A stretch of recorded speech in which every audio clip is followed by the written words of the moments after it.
golden carrot belongs in the shoe! No, the golden carrot belongs in the were-rabbit. Huh? Every emperor!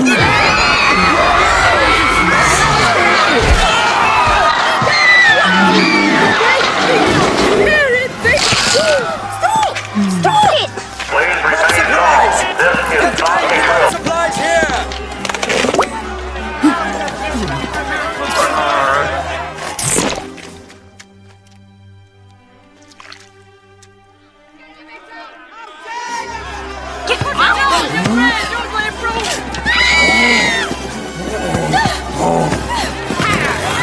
I'm back to the lucky rabbit foot! Help me! Someone help me!